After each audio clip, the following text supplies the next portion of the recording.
According to the Torah, the state of Israel have no right to exist. But they come so nicely, they arrest you, that's all. No, they're coming and they beat people on the head, everywhere. It's you can see that only in the social media, because the mainstream media don't show that. So you're saying Netanyahu is Amalek? Netanyahu, I didn't have to say it. This is the fact. Amalek means people who uproot people from God, especially the Jewish people uproot from God. This is the job of Netanyahu do. And exactly he is the Amalek. No difference what the price of that is. If the price of that is killing 100 million people, they will do that. 100 million people? Everything what the price is to wipe up Jordan, Syria, Egypt, Lebanon, wipe them completely up. They could drop a nuclear bomb on Iran if they wanted to. Do you think if it comes to that, they would? I think yes, 100%. There's a Jewish hospital in Iran, funded completely by the government. Why you don't see that in the news? They just say the Iranian anti-Semites, the Nazis. I'm going to clap first, and then I'm going to look there, and then I'm going to say, welcome Rabbi Ilhan back, and then we'll start talking. No problem, I have to speak to you, not to the camera. Speak to me, yeah. Is it in? I'm starting in 3, 2, 1. Hi, good day. Welcome to another episode of Unapologetic. I'm your host, Ishfaq Karim, and I'm really happy today to welcome back to the show for the first time, I think, in about 18 months, Rabbi Ilhan Beck. Rabbi, welcome to the show. Thank you. Hello. Thank Rabbi, you last spoke to me, I think it was May or April 2024. You may not remember the date, but I know you remember sitting here and speaking with me. And at the time, Israel had already killed about 40 or 45,000 Palestinians in Gaza. It had reduced a lot of Gaza.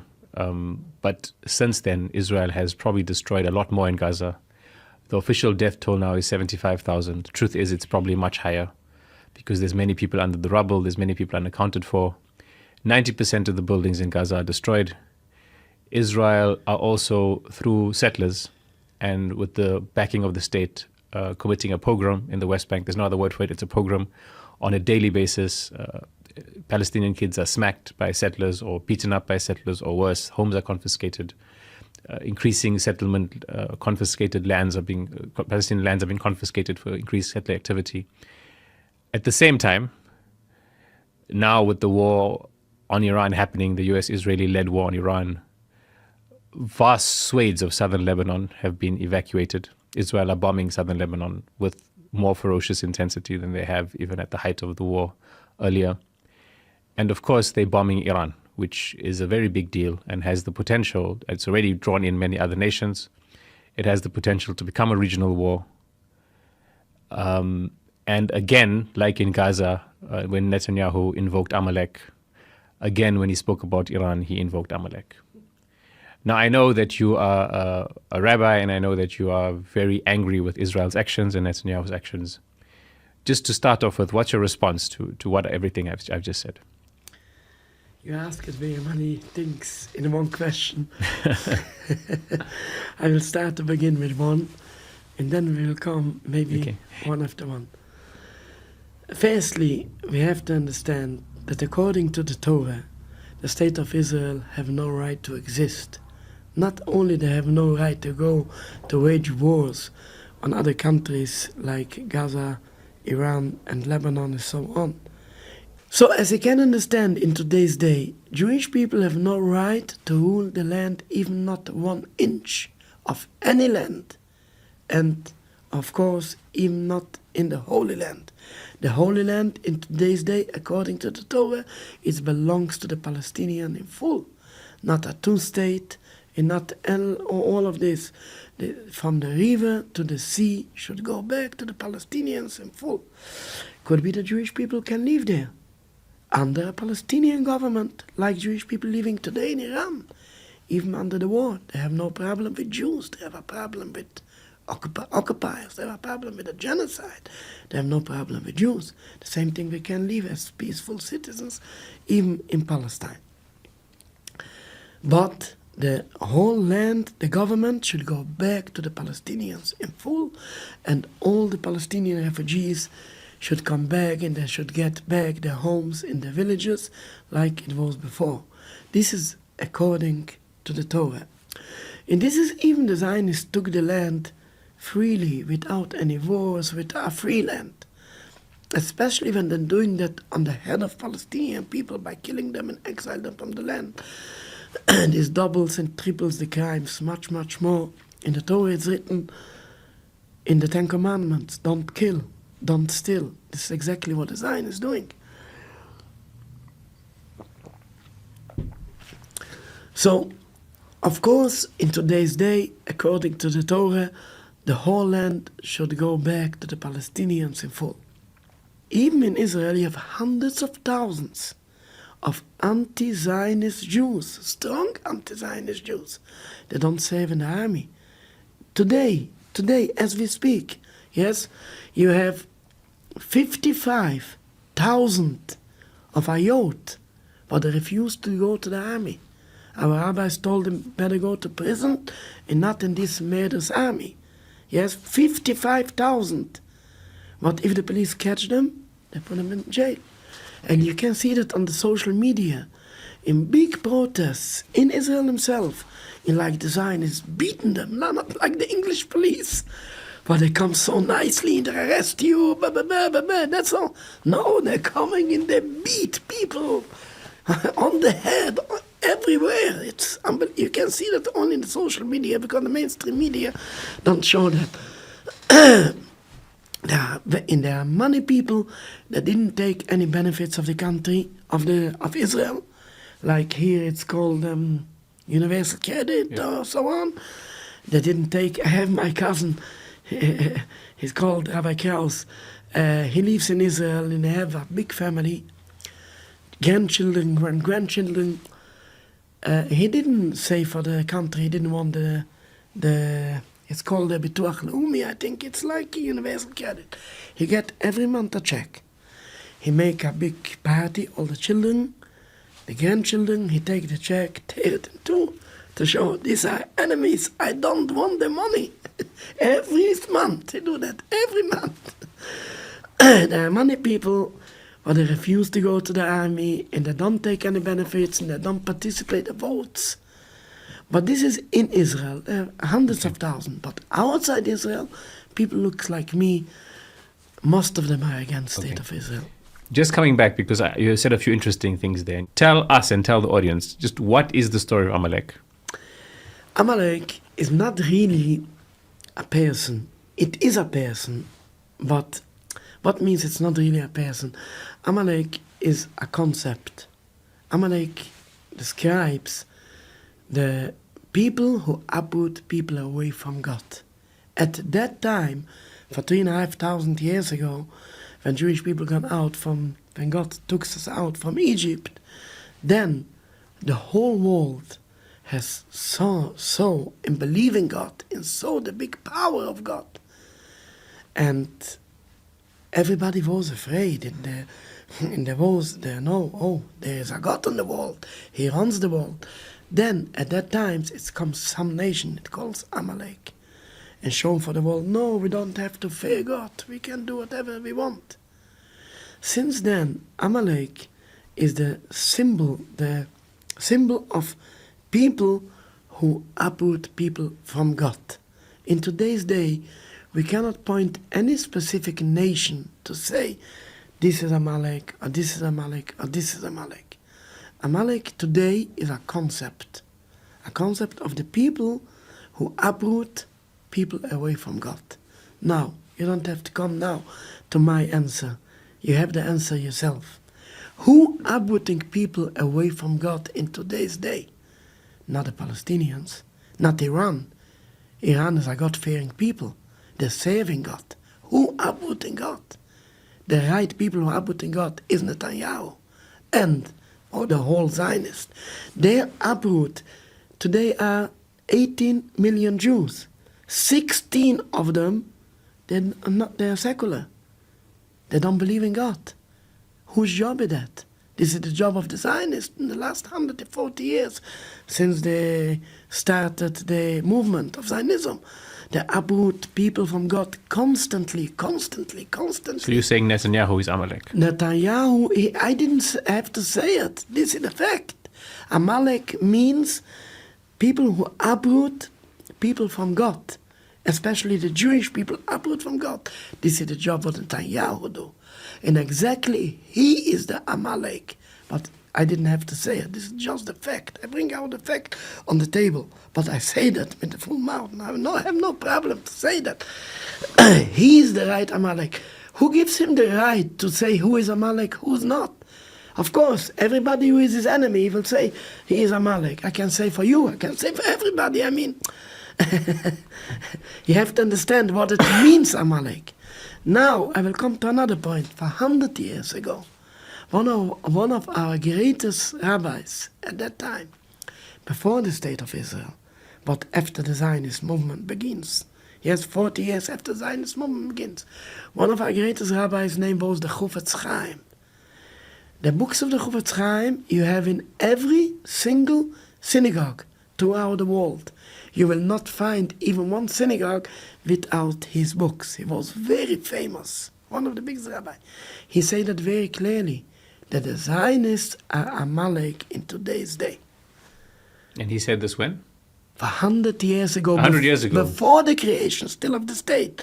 Okay. When Zionism was a movement in the try with many things to bring up people to Israel to become a majority there.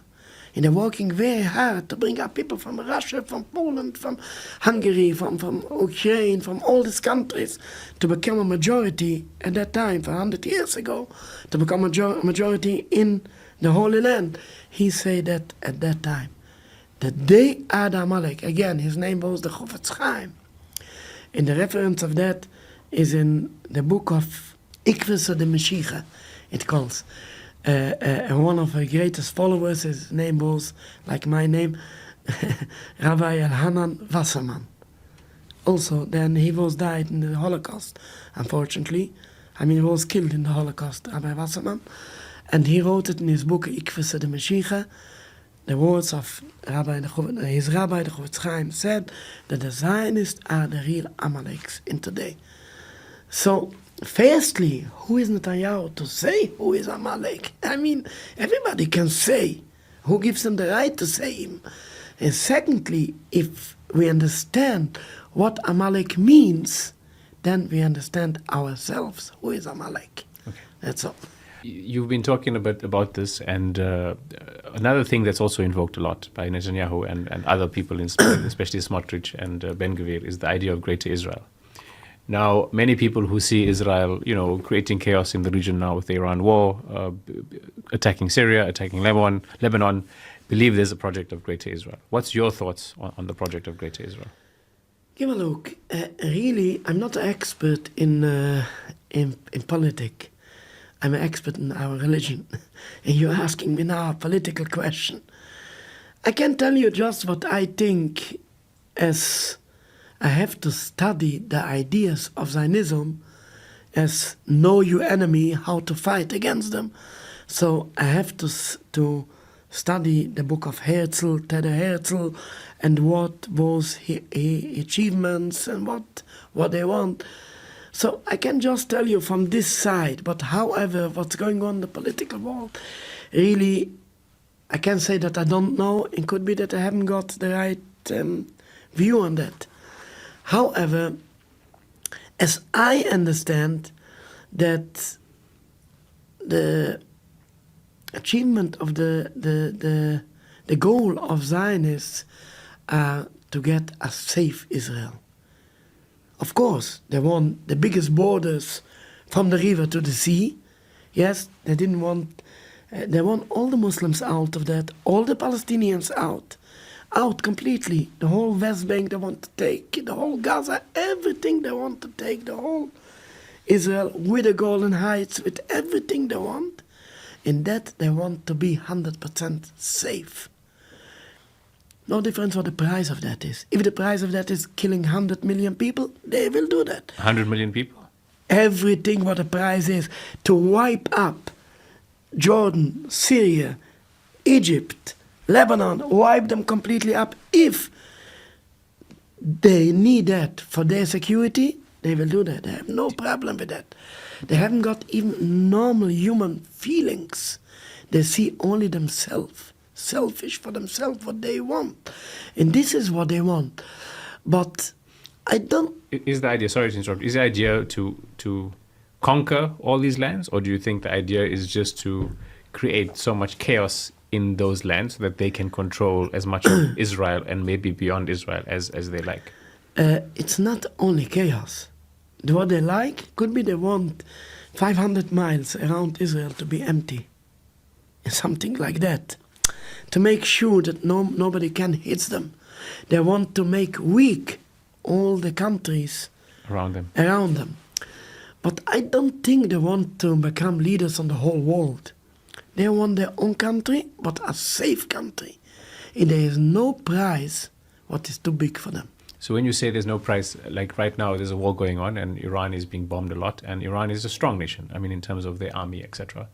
So do you think if this war continues, do you think it's like, I mean, when you say they'll kill 100 million people, the implication is they could drop a nuclear bomb on Iran if they wanted to.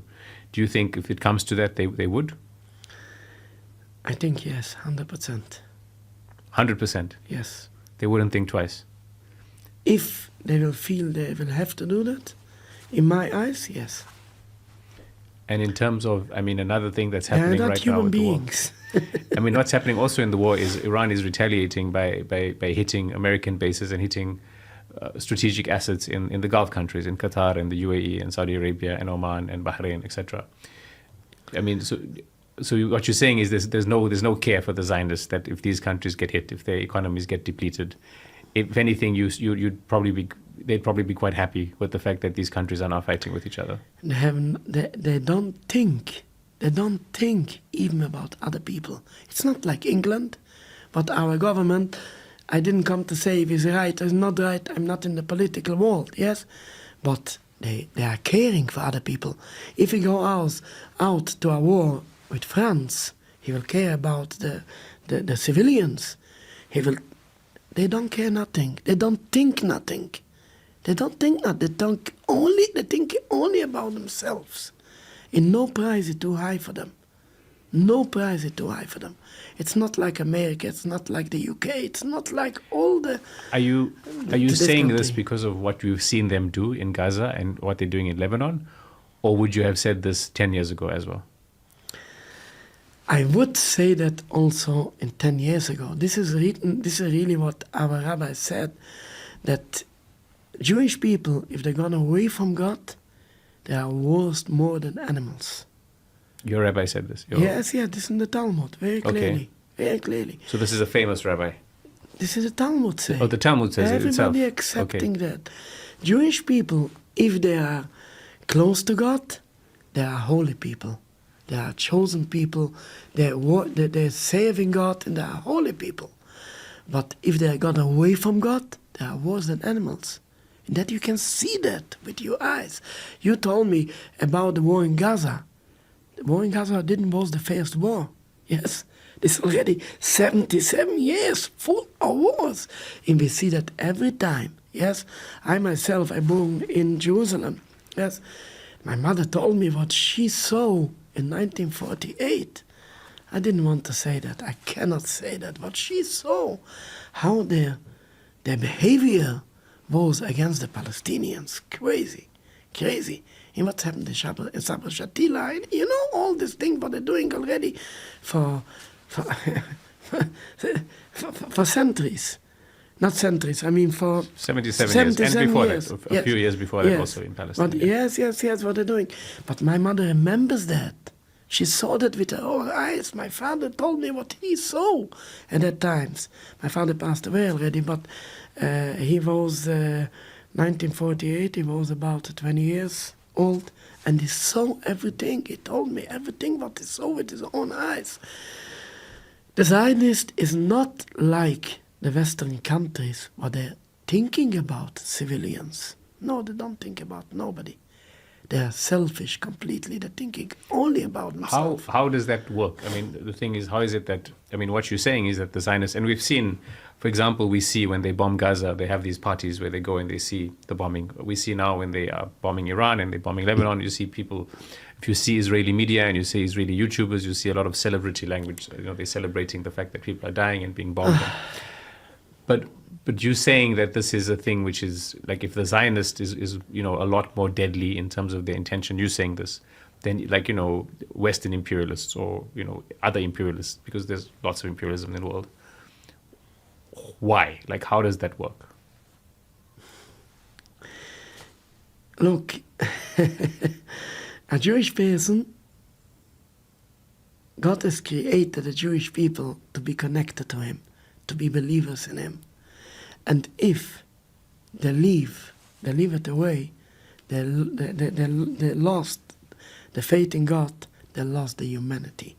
They lost completely the humanity that you can see with your own eyes. You're asking me why it is? I can understand that this is more deeply to explain it, but you can see the fact. You can see the fact. When England going on a war, they are caring about all the civilians. And if they hit some civilian... Sometimes. Okay, but they apologize if something happened. They have no problem. Like they're celebrating. Killing children in Gaza, they're celebrating. They say they are creatures. We may kill them. Netanyahu say they are animals. They are nothing. We may kill all of them. They don't care about them at all. Completely. I mean, you can see that with your eyes. Unfortunately, I mean, people when they lost the believing in God, they lost everything. They lost the humanity. They lost completely. How do you feel? I mean, these people are acting in your religion. They're acting in the name of your religion. You are obviously a devout Jew. You love Judaism. You are hoping that Judaism thrives in the world, that your children and grandchildren and many generations can continue to practice Judaism.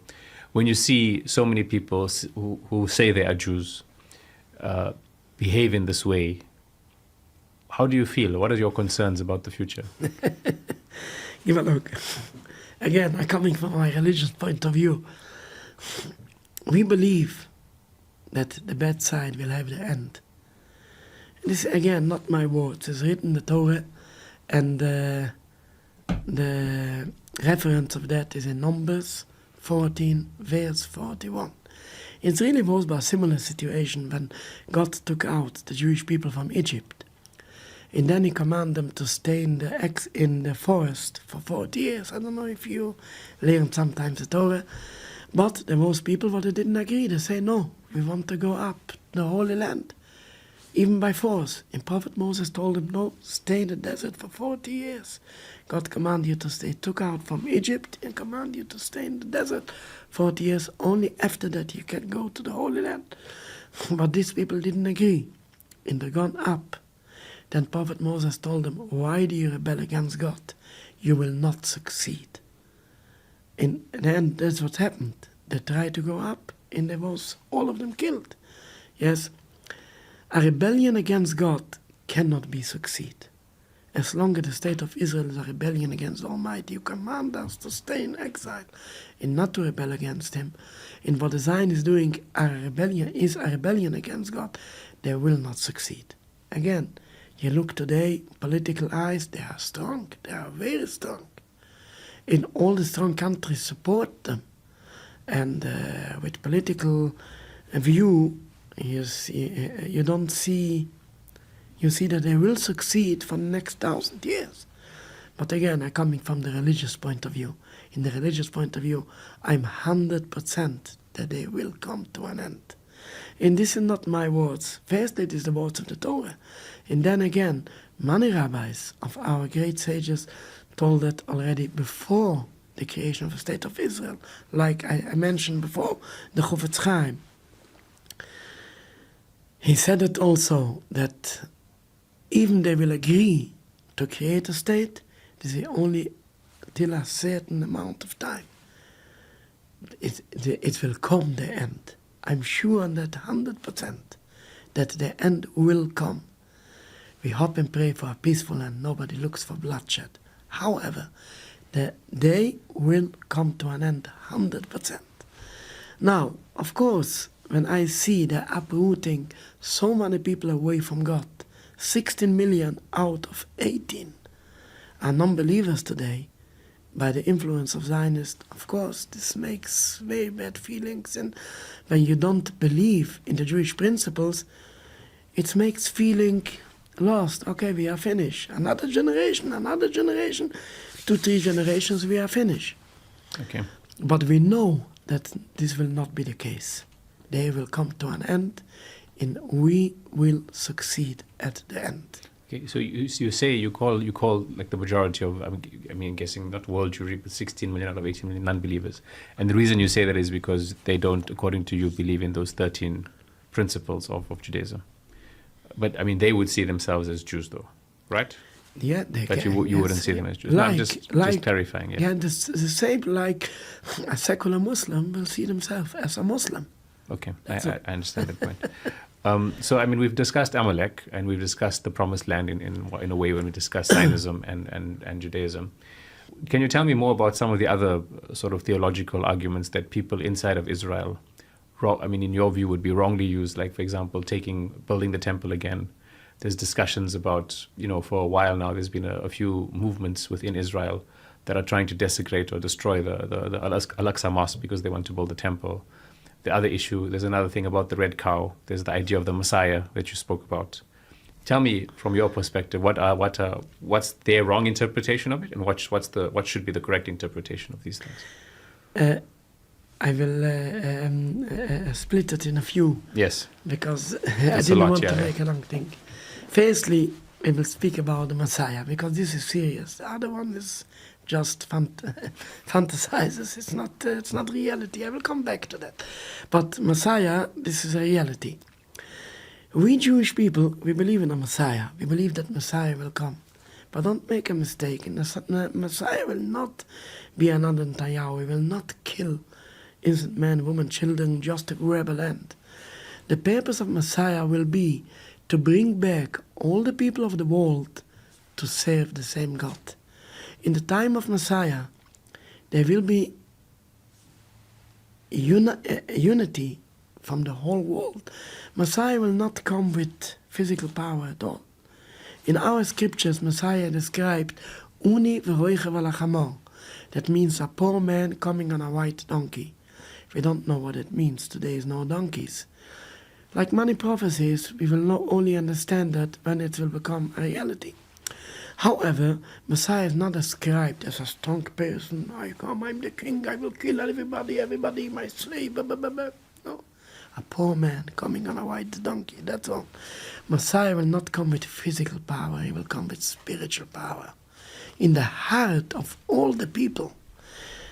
At that time, Jewish people with the Palestinian people will not be on two sides of the fence. That will be on the same side of the fence. All of us together will go up, will serve the same God in harmony and peace.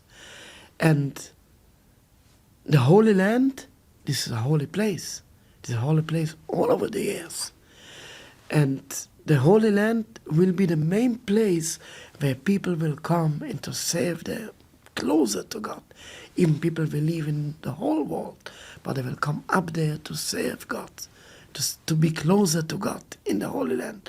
But it will be not only us, it will be us, with the Palestinians, with all the people. This is our belief in Messiah. Messiah will not come and kill people, innocent people, for nothing, just... What's the, in your view, what do you think is the idea of the Messiah in the minds of the settlers, for example, like people like Daniel Weiss or people like Ben Gavir or Smotrich? I mean, I'm sure you haven't spoken to them about what they think, but in your view, what can you imagine their view on the Messiah is? Yes, you have to split it. Netanyahu is an unbeliever. He don't believe in the Messiah at all. Yeah, hence I left He's him just out. using that. Yes. But the other people, the settlers, and the other people, what they are believers, they are completely confused with the religion. They're taking many things out of context and put it on the wrong place. Like, let's say about the settlers, yes? The settlers say they are religious, but they see with their own eyes that the goal of Zionism is to uproot people from God, take away people from God. So how do you put it together? You are a believer or not? You want all the people to become believers, or you want all the people to become unbelievers? You are a believer. What do you want? Exactly. How do you save these people what are uproot away, people from God? How do you save them? They are completely confused in their minds, in the taking also out the concept of Messiah from the right concept. In the same Messiah means like Netanyahu, he is the Messiah or something like that. This is what they thinking about the Messiah. But to know what Messiah is not something that you can Google on the internet. You have to read the real holy Jewish books to understand what the concept of Messiah is. And it's very clear. If you look in the books of the prophets, the 24 books, you will see very clear the purpose of Messiah and what he going to do if a Messiah will come. It's written in Psalms, yes, chapter 97. It's written hundreds of times in Psalms. I just give you one example, but it's hundreds of times. Hashem mulach tugei l'uretz. When God will reveal his kingdom on the world, the whole world will be happy. Yismechu iyim rabim. All the nations on the world will be happy. We say in our prayers, that means the whole world, not only Jews, the whole world will come together to serve the same God in harmony and peace. And like that we have many verses, hundreds and thousands of verses in our prayers, in the books of the prophets, again and again and again and again. That what the Zionists doing and the settlers doing is completely taking out of concept many things. And I will come to the other point, what you're asking. It's about the red cow the in red the cow mount. and the mosque, at the Temple Mount, in Temple. Al-Aqsa, yeah. I will give you an example. This is completely fantasize. It's not reality. Look, Netanyahu, yes, he is a murderer. He is very bad. Bad is not a word for him, yes, but he's not crazy, unfortunately. He's not crazy. He was much better when he was crazy, but unfortunately he's not crazy. He will never speak about the red cow. He will never speak about building the Temple Mount, because he is not crazy. The settlers are crazy people. Crazy people. They're speaking about fantasizers, about things. Why you don't hear Netanyahu speaking never about the red cow? He's not crazy. That's all. This is not a reality. The red cow, this is again, this is a concept, a holy concept. You cannot kill man, woman and children into hope that God will be with you. This doesn't go together. God said, don't kill. If you do something what God forbid, then God is not with you. If they want that, in our belief, the Temple Mount, yes, let's come to this point. Many people asking me. I mean, sorry, just before you get to the Temple Mount. So what? I mean, in the Orthodox, in the pure interpretation of the red cow, what's the red cow? Not in the crazy settler interpretation where they're trying to kill people and hope the red cow comes. In your understanding of the red cow, what's the red cow? The red cow is just when, in that times, when you look in the Torah, you can see that there are many situations but people get impure. Impure, and how you get back pure. Now, I try to explain you. For example, we had a temple. To go in the temple, you have to be pure. Not, yes. If you are impure, like if you touch a dead person, yes, you become impure. How you get back pure? We call that tuher. Tuher is pure. Tumah means impure. Now, how do you come back? Usually there is something what calls a mikveh. I know, but the Muslims also you have a mikveh. Mikveh means a water, a small pool of water. You go in and you get back pure. You get back pure.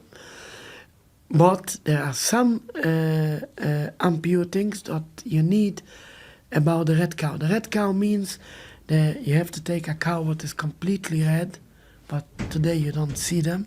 This was like a miracle. It was only 9 red cows since God gave the Torah to Mount Sinai. In the 10th will be when Messiah will come. Because today we are anyway impure We are in exile, so we haven't got the red cow, and we haven't got the whole procedure of the red cow. In the red cow, we slaughter them, and then we burn them, and we put the in the water, and we... the blood in the water? Not the blood. We burn the cow. After, the ashes, okay. Yeah, the ash, yes. After slaughtering, we put it on ash, and the ash we put on water. And this water, on some conditions, it's written in the Torah, you put it on impure people, and they get pure. Okay. We don't understand that. This is a command of God. One of the commands what we don't understand. There are many commands what we understand, like don't kill, don't steal. We understand it. But there are many commandments what we don't understand why it is. It is like that's what's written in the Torah. Everybody can see that the Torah is open. This is the concept of the red cow. Now, after we gone out of the Holy Land, yes, so we are anyway impure, so the red cow goes out of use. We don't need them anymore. The next time we will need it, the Messiah will come. Then we will have the red cow. Okay, so now the Temple Mount. Now I will come to the Temple Mount. But I come from a different angle. I come back to this. Sure. The same thing, many people asking me if we believe in the temple, in where it's going to be built, in what I believe. Again, the same thing what I say about Messiah. To understand the concept of the Temple Mount, it's not something what you Google on the internet. You have to look in the books of the prophets, learn about it, to understand what it is. In our scriptures is written that the third temple will come down from heaven, a temple of fire. And we will serve God in this temple. Now, we can understand it? No, we cannot go into fire. We don't know how, in what it will be, how it will be. It is not something what we can build with our hands. Yes, this is something we believe in. Wait and see. The Messiah will come. It will be much more spiritual world. And this will happen many spiritual things what we cannot understand in today's day. However, this is the Jewish belief in the third temple. How it will be built, who will be built it, what's going to happen, like we don't understand how it can be that we will serve God in a temple of fire. The same thing we don't understand exactly what will happen. It's written in our scriptures.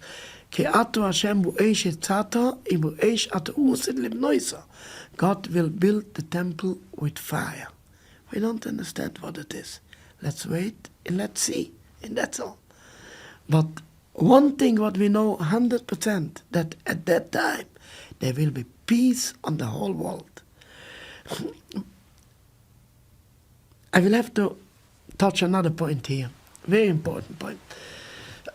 People asking me very many times about the Temple Mount, about Messiah. And I told them that in our scriptures, the Messiah, what we're waiting for, is the Messiah, what he will make peace on the whole world. I will give you a story, what's happened with one of our greatest rabbis. I mentioned them before, the Maimonides. Maimonides was, for 1,000 years ago, he was the doctor, the private doctor of the Sultan. I didn't remember the name of the Sultan. One of the sultans. Where, in which part of the world? In Egypt. In Egypt, okay. Yes. And he was the personal doctor. One time the Sultan asked him, look, you are my private doctor. My life of my family is in your hands. But you are not loyal to me. How can I do that? He said, where do you see I'm not loyal? He said, because you believe in Messiah. If a Messiah will come, you believe he will be the king. I'm the king. Maimonides answered him, look, the Messiah will come. If you will not be the first one who will take your crown and put it on his head, he is not the right Messiah. Because the Messiah will come, everybody will agree to him. Me and you together. Messiah will bring in spiritually in our heart to see and to serve the same God in harmony and peace. This is what Messiah will be stand for here on the world, to bring a spiritual world. This is the job of Messiah. And if you will not be the first one to give him the crown, this is not the right Messiah, this is the false Messiah.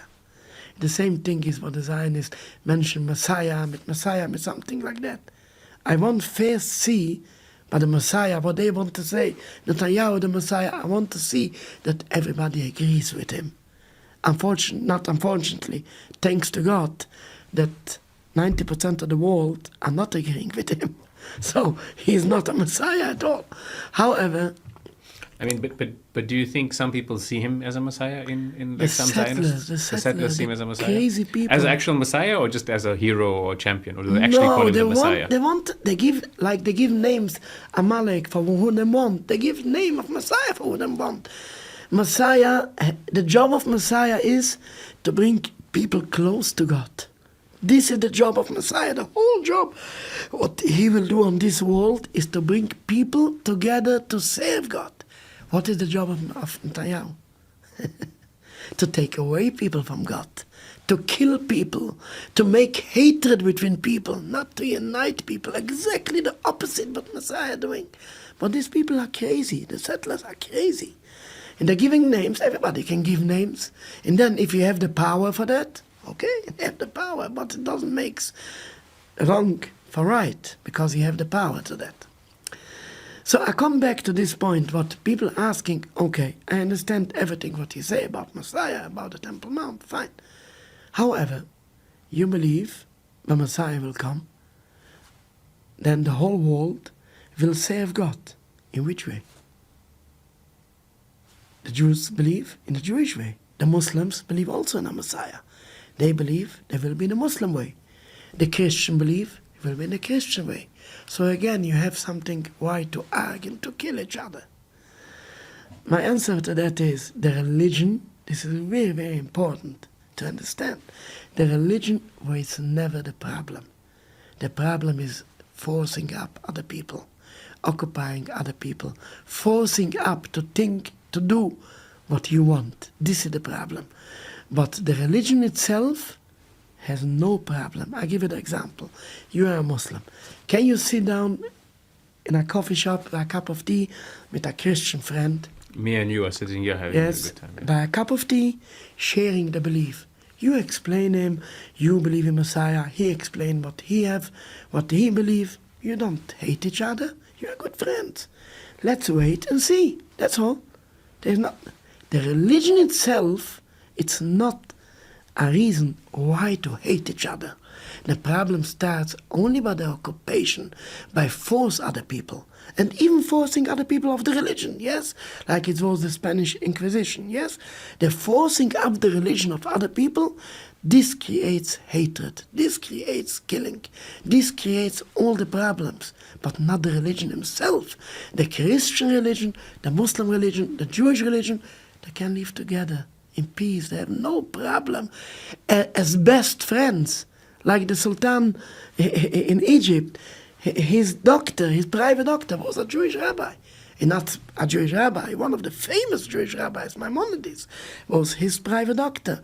Because the religion himself is not a problem. The problem is to force up on other people. So I come back to the point. We have our belief in Messiah. You have your belief in Messiah. The Christians have their belief in Messiah. There's no problem. We can live together. Just wait and see. That's all.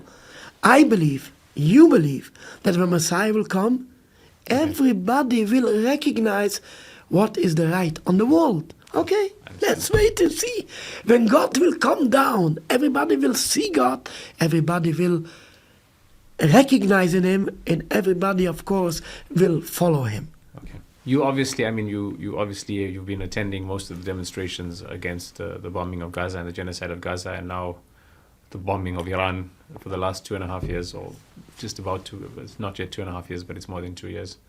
You wear Palestinian garbs. Obviously, just based on what you're saying, you've mentioned that in your view, the Zionists are almost like Cmaalek, right? So you've obviously dedicated a big part of your religious life to trying to purify, I would say, this Judaism by resisting Zionism and by resisting these people who have usurped your religion, right? Do you see that as the most important religious duty you have? In today's day, yes. Give a look. If somebody will come into the Muslim people, yes, and succeed to uproot so many Muslims from the religion, yes, of course, this is one of the most important things of Muslim person, to put things on the right place. For themselves, for the children and the grandchildren, and for the world, to give the right image for the world of Islam. The same thing is about Judaism. If somebody comes in the name of Jewish people, they're killing other people. And they're doing so many murder acts, what they're doing in my name. When I going in the street and I hear behind me somebody say, Hitler, Hitler. I know we watched yesterday a film of Gaza, yes? They're doing that in my name, yes? Of course, this is our most important duty, to come out.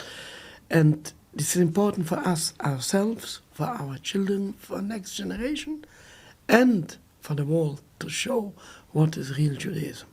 We've seen all the destruction in Gaza and in Lebanon, yes, and in Iran and everywhere else, which is now being portrayed by a state which says it's a Jewish state, right? In your understanding of history, of Jewish history, are there other stories of people who claim to be Jews or who are Jews behaving as badly as this? Just look in the history. You don't see that at all. So this is unique. Jewish, of course, Jewish people was all the times believers in God, loyal citizen to all the countries where they lived, and they was every time loyal. You can't see in the whole 2000 years since we are in exile even one rebellion of Jewish people. Like you have one, but it didn't was by force. It was Shabsai Tzvi. I don't know if you heard about it. Build up a messianic movement, a false messianic movement, but it didn't was by force. It was only not too long, a few years, till the Sultan of Turkey just finished with the whole thing. But you don't see it in the whole long of 2000 years of the Jewish exile.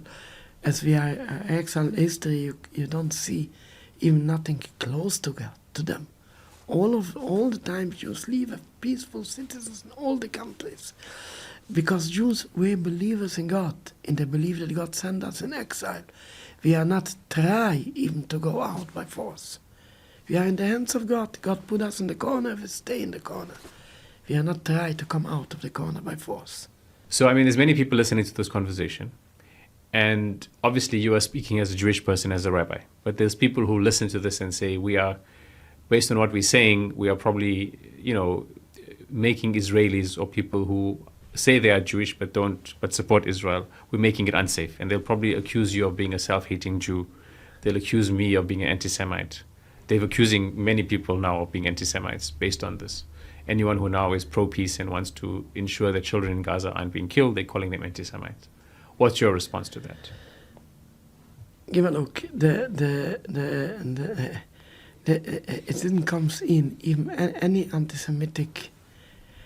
The Muslims were never anti-Semitic, and they are still not today anti-Semitic. Everybody who knows a bit of history knows that Jews and Muslims have a golden life. For centuries we live together. And for the truth is to say that we lived in the Muslim countries much better than in the rest of the world.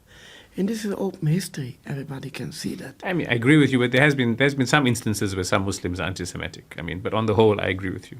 No. No, I'm sorry. I'm sorry. Just read the history. You are a bit influenced from the Zionists. From No, I just have some Muslim friends who are quite anti-Semitic. I mean, this is why I know, but I agree with you on the whole. I will explain. These Muslim friends that you have, yes, bring them together with me. No, they will love you. Yes, 100%, because they are not hating Jews. They are hating occupiers. They are hating the genocide. This is exactly what they're hating. They have nothing against Jews at all. Look, I came from Jerusalem, yes? I'm already 7 generations there in the Holy Land. We gone out, we don't want to live under the Israeli government. We gone out in 1970. My whole family gone out. It's not only my family. Since 1948, tens of thousands of Jewish families has gone out of Israel. Even today, in my area, Stamford Hill, there are about 150 families. They came out only the last 10 years. They didn't want to live there. And but my mother told me very much that she remembers the good life between Jews and Palestinians. They lived together, they used to babysit each other, the children. She remembered that.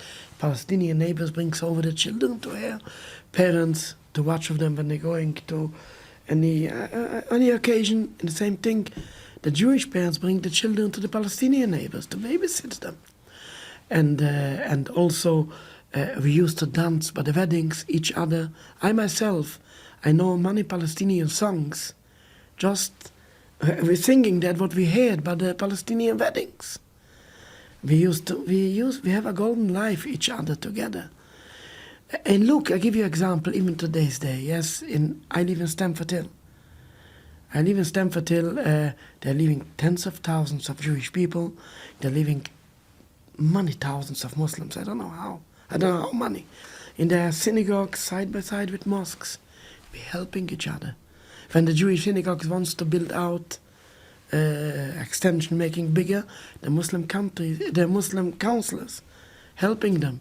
When the mosque in Keesneveld, they want to build out, the Jewish counselors help them to get a permit. One of the Jewish counselors, his office is in the mosque of Keesneveld. There is his office, where people coming up to him is in. We have a golden life together. I can say all the minicab drivers in our area, about 400 or 500, all of them are Muslims. If he's sending our small children of 2-3 years in the playgroups with the Muslim drivers, I never ever even hear one single problem between them. I tell you just a nice thing. For 2 years ago, I was by a rally here in London, pro-Palestinian rally, and I burned the Israeli flag there. You burnt the flag? Yes. That's a crime, you know. The police arrest me. Okay, sure. Okay, so you got arrested for it. And I asked the police, why are you arresting me? It's not against the law. No, this is racial hatred. I told him to kill the children in Gaza is not racial hatred. But to burn an Israeli flag among 10,000 Muslims, this is racial hatred. I was in Hammersmith, here in the police station, and I have the first interview. It was Friday night, 3:30 in the morning. They called me out for the first interview. And 3:30 in the morning, so yes. Like late at night, yes. Yes. And they asked me, why do you do that? What do you want? At the end of the conversation, I asked for the police, can I ask you something? Yes. I told him, I think I know you. Maybe you're working in my area in Stamford Hill? Tell me yes. I'm working in Stoke Newington police station. I remember from my area, I saw him. I remember his face. What are you doing here? Sometimes we're going one place to the other.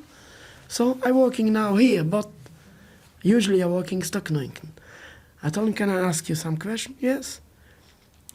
In Stamford Hill, of course, you know the area. Yes, you're patrolling this area. There are tens of thousands of Jewish people and tens of thousands of Muslims. Both of them have youth. How many calls you have a day in fighting between the Jewish youth and the Muslim youth? You say nothing. How many times a week? How many times a month, a year? Never. I told him, why? Why? It's not normal. Yes, these two people, they should fight each other. You don't know. I told him, you know why? This is because of my racial hatred. What I'm spreading out, the hatred, this unites them. The Muslims know that people like me, the people in Stamford Hill, are against the state of Israel. They have no problem with Jews. We're living there as best friends. Okay. And you don't have to go too far to the history. Look, Jewish people living today in Iran. I take the extreme example. Iran is the greatest enemy of Israel. In the middle of the war, Iran didn't concentrate the Jewish people in concentration camps now. They protect them. like normal citizens. There are 35,000 Jewish people living in Iran just now, and they have a golden life there, even in the middle of the war. They have no problem. The Iranians have no hatred against Jews. They have a problem with the occupation. And the Iranians say that again and again and again and again. In the media, we are not against Jews. We are against the occupation.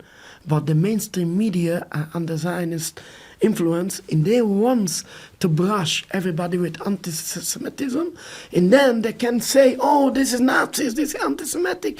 Haven't got nothing to do with anti-Semitic.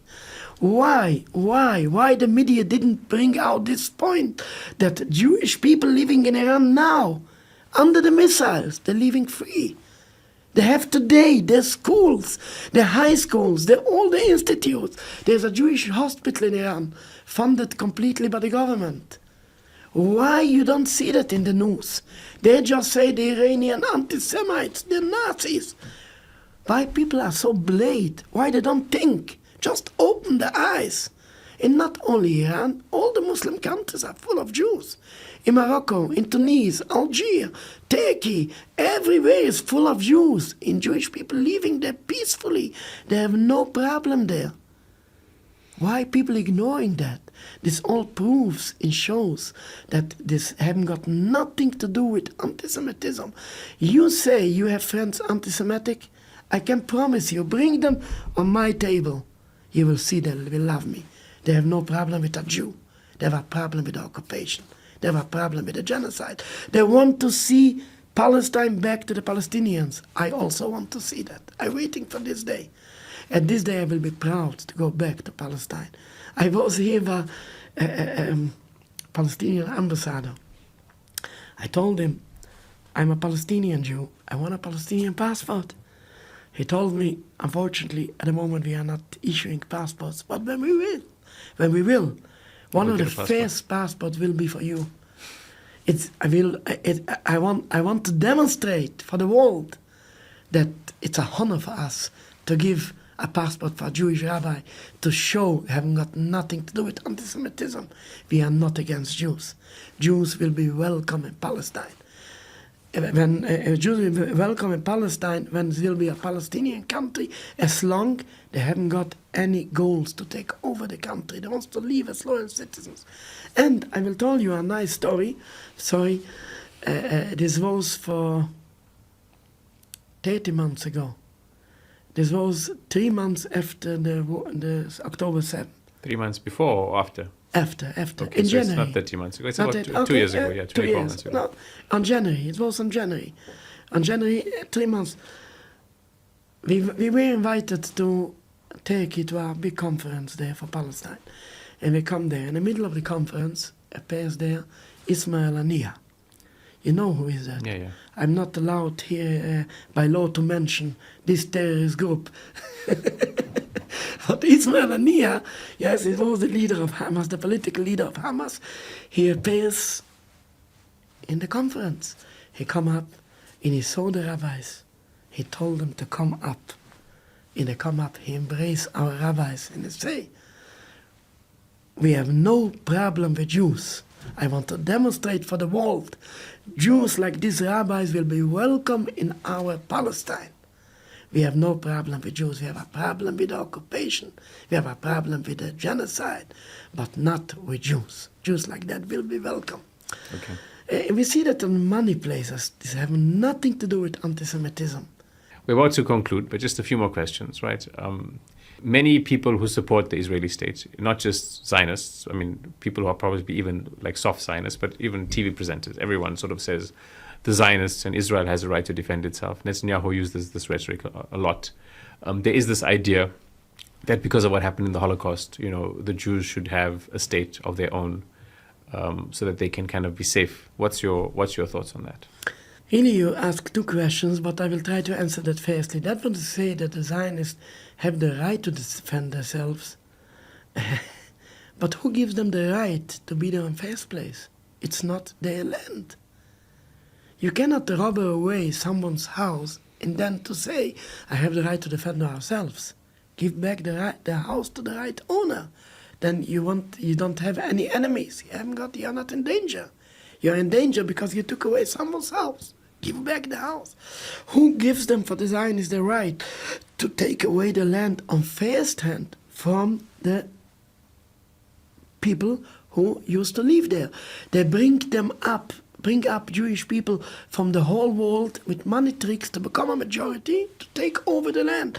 Everybody knows the history, knows Jews was only 10%. It may be less than that, 400 years ago, in the Holy Land. The Zionists bring up a majority with money tricks, and then they take away the land from the right owners, from the right people who used to live there, and they say, I have the right to defend myself. Who gives you the right to be there? And I might have to say more. Even I don't want to go in politics, but no one on the world have the right to take a country from the people who live there and give them from another people. England, who gives the land, the United Kingdom gives the land for the Zionist people by the Balfour Declaration. Who is England to give them away for another people? Can I give your house away for somebody else? This doesn't belong to England. And even the United Nations haven't got the right to this. And I tell you more. King Starmer, Keir Starmer, yes, he's our prime minister, yes? And very respected, fine, very good. He runs the country very good. If he will one day decide to give away England for a present for Italy, yes, what will happen? Everybody will stand up against him. He haven't got a right to that. It's not his country. Even the king cannot do that. It's not his country. The land belongs for the English people who lives here. Palestine belongs for the people who live there. These are the Palestinian people. That's all. Nobody in the world, not the UN, and not the United Kingdom, and no one on the world have the right to take away this piece of land and give it away for other people where they like them. Nothing will make this right. This wrong will never become a right. No difference who done this wrong.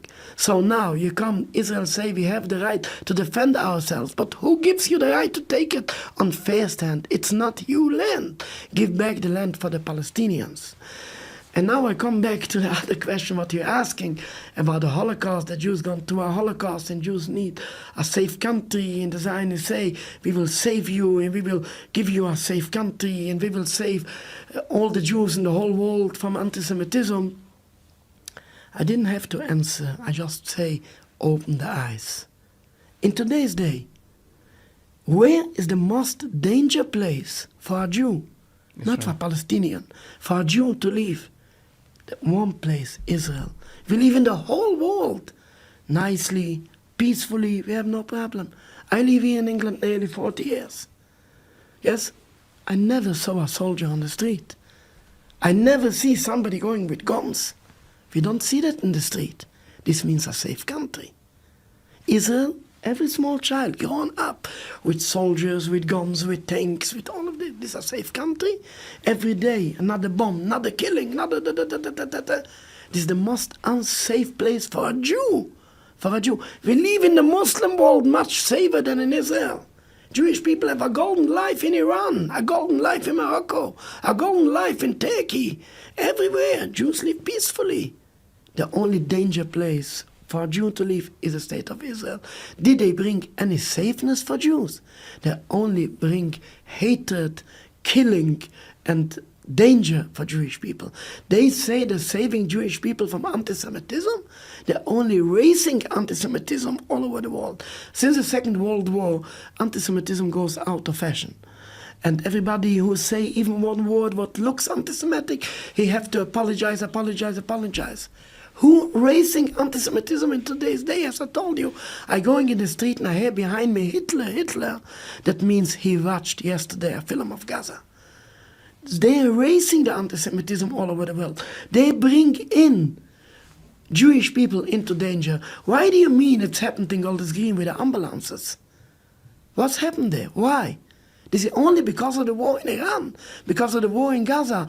People get so angry, and people, unfortunately, mixing up Jewish people with Zionism, because secular Zionists, they cannot identify. But they see people like me. Oh, he's the Zionist, he's the Jew. They're mixing up between Judaism and Zionism. So this has happened. I mean, you know what I've been speaking about, ambulances and all this. This is, they're erasing all the anti-Semitism, and then they come to cry, oh, this is anti-Semitic. I say every time for the police, they're coming to protect us and protect in our neighborhood. I told them, I'm very thankful you're coming to protect us. Very nice, very good. But you don't need. You don't have just take out one Palestinian flag and it will answer all the questions. Finish. We don't need it. We don't need the police protection. The Muslims don't hate us. They hate Zionists. When they will see we are against the state of Israel, they have no problem with Jews. You will don't see even one incident. So again, I come back to the point. You're speaking also about affairs. The Zionists don't saving Jews. The Zionists just creating hatred against Jews and making Jews in danger. And what you speak about about what's happened in the Holocaust, firstly, before we going in any explanation, the Holocaust doesn't justify to rob away land from other people. If you want a land, go claim from the Nazis to give you a part of their land. I don't know, there are no Nazis today. I mean, go to them, go to Germany to ask for a land. What, the Palestinians didn't make the Holocaust? Why they have to pay the bill what the Nazis has done? I mean, this is completely unreasonable. If the nations in the world wants to help Jewish people, fine. Say for America, give them the state of Florida for the Jewish people. We are also not allowed to take that. As we are in exile, we have sworn by God not to go out of exile. However, if you want to give them, give them. Say for England, please, give them Newcastle for Jewish people. Very nice. What do you want from the Palestinians? They didn't make the Holocaust. Firstly. Secondly, as I told you, Zionism don't save Jewish people from a Holocaust. They're only bringing anti-Semitism on that. It's been a difficult 2.5 years, especially, and I mean, it looks like war is not going to stop anytime soon, although we hope it does. War with Iran and a bigger regional war. What's your thoughts on the future? Yeah, look, I'm not. I'm a Jewish rabbi, but I'm not a prophet. But I can just say, from the religious point of view, I mentioned it before, according to the Torah, the state of Israel will come to an end. It's written in the Torah in Numbers 14, verse 41, a rebellion against God cannot be succeed. The state of Israel will come to an end. We hope and pray to a peaceful end. And that the whole land from the river to the sea will go back to the Palestinians. How it will happen? I know people say, oh, I say every time I pray to God, it should happen in a peaceful way. People say, oh, cannot be, this will cost millions of lives. I say every time for people, no, just open, remember yourself what's happened for 35 years ago. I don't know if it's in your times. It was in my times. Yes, and it was 1990 when the USSR disappeared. The USSR was one of the second world power. It was one of the greatest powers. And for people to think that the USSR will come to an end, people think this cannot be, this will happen with millions of lives. It didn't cost even one single life. Even not one single life. In the second example, you see that in South Africa. It's cost lives in South Africa, but not so much as people think it will cost millions of lives. It's cost much, much, much less than this. So that proves that there is a way. If there is a will, there is a way. And this is always my message to the United Kingdom and to the United States and to the EU, where they're helping Israel so blindly. Could be they have a good intention, they want to help Jews, and they're mixing up between Jews and Zionists, and they want to help Jews, could be. And I'm not a God to judge their intentions. But what the deeds, what they're doing, is completely wrongly. They don't help Jews with the state of Israel. The state of Israel just bringing Jews into danger. If you want to help Jews, please bring a peaceful end to the state of Israel. And again, if there is a will, there is a way. And the USSR is the proof of that. South Africa is the proof of that. The state of Israel will come to an end, we hope, in a peaceful way. The land will go back to the Palestinians. It doesn't mean that Jews have to be killed. No, we can continue living in Palestine like we live in Iran, like we live in Morocco, like we live in Turkey, like we live in Iraq, like we live in all Muslim countries peacefully. We can continue live in Palestine, but give back the government completely to the Palestinians, from the river to the sea. And then Jews and Muslims can live there together, side by side. And again, under a Palestinian government, under a Palestinian flag. And again, according to the Torah, this will happen. I'm not a politician, but this will happen according to the Torah. I just say that, again, from the Jewish perspective, from the Jewish religion, from Numbers 14, verse 41. The state of Israel will come to an end. Hopefully it will happen in our days. They will come to an end, into a peaceful end. And the land will go back to the Palestinians. I hope that I will see that in my lifetime. Inshallah. Rabbi Ilhan, thank you so much.